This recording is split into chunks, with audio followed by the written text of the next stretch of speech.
Welcome back to the Deep Dive. So we've trekked through centuries of Canadian history, from those early French settlements to world wars, economic ups and downs, and that whole journey toward becoming a nation. It's been quite the ride. It has. But remember, you wanted to untangle the Canadian government, right? Like specifically. Right. It's the beating heart of the nation. And understanding it today means understanding how all those historical forces we've discussed shaped it. Okay, so pop quiz. Hit me. Canada's a constitutional monarchy, meaning we have a king as head and state. That's right. But hold on. Mhm. Doesn't that mean we're still under British rule? Not quite. It's more symbolic than anything. Okay. The king doesn't actually run the country. Right. That's the job of our elected government. Right. Think of it as a historical nod to our roots Right. while being a totally independent nation. Okay, so where does the Commonwealth fit into all of this? Is that just a fancy tea party with the king? Well, there might be tea involved, Right. but it's more of a club than a ruling body. Okay.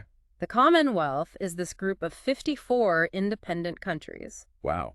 many former British colonies, Okay. who cooperate on things like trade development, human rights. I see. It's about shared values and history. So Canada gets to hang out with this global crew, but calls its own shots.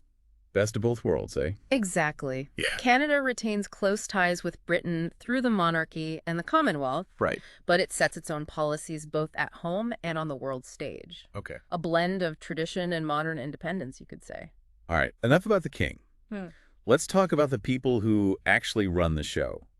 Canada's got this parliamentary democracy thing going on based on the Westminster system, just like the UK.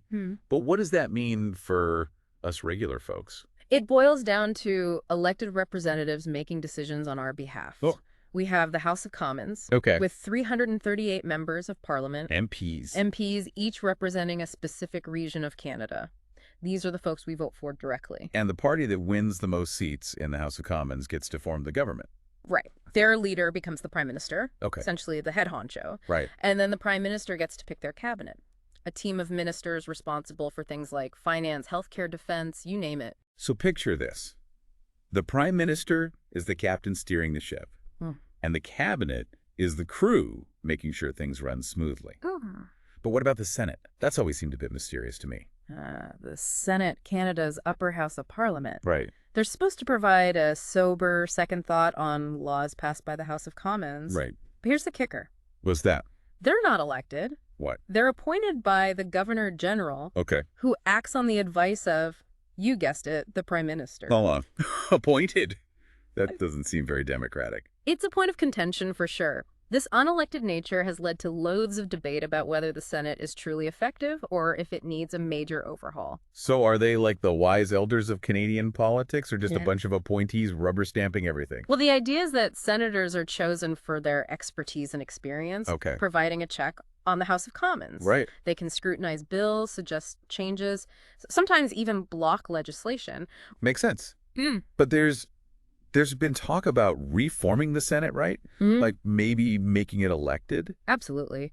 There's ongoing debate about how senators should be chosen, what powers they should have, whether it should even exist.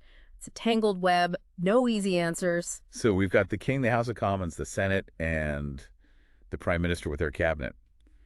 Who are we missing in this Canadian political party?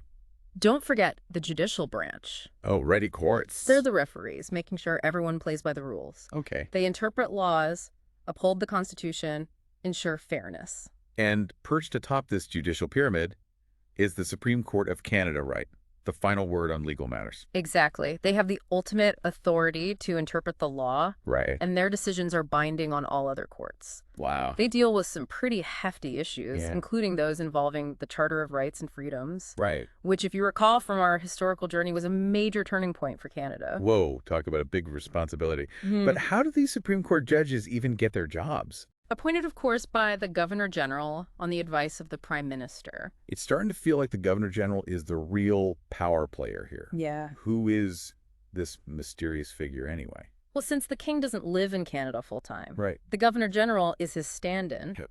They carry out many of his constitutional duties, Like what? like giving royal assent to bills. Basically making them official. Exactly. Appointing judges and generally representing the monarchy in Canada. So more ceremonial than anything else, Mm-hmm. but still a vital part of the system. Exactly. It's a unique balance of historical tradition and modern democratic governance. So we've covered the monarchy, parliament, the courts. But what about us, the average Canadians? Where do we fit in? That's the beauty of democracy. What is? The power ultimately rests with the people. Wow. Our job is to participate. Okay, how? Vote in elections, make our voices heard, hold our elected officials accountable, and strive to make Canada a better place. It's like that old saying, the price of freedom is eternal vigilance. We can't just sit back and let others decide our future. We have to actively shape it. Couldn't have said it better myself. And this whole structure, this complex system of governance, is a direct result of the historical journey we've been exploring. From those early struggles for responsible government to the patriation of the Constitution, it's all led to this moment. So what does this all mean for you, dear listener? It means understanding the Canadian government isn't just about memorizing names and dates. No. It's about understanding how the past shapes the present, how those events echo in the halls of power today. And as we wrap up this deep dive, I'll leave you with this. Okay. Throughout Canadian history, we've seen themes of unity and division. Right. French versus English federal versus provincial, Indigenous versus non-Indigenous. Yeah. Given these complexities, what do you think will shape Canada's future in the 21st century? What role do you want to play in writing that next chapter? Heavy stuff. But that's the kind of thinking a deep dive is all about. Thanks for joining us on this journey through time, folks. Keep those brains buzzing. And until next time, keep exploring. Thank you for watching Episode 2 of Rise of a Nation, The Journey of Independence and Expansion. If you enjoyed this podcast, please like and subscribe for more. Write in the comments what country's independence and expansion you would like me to cover next.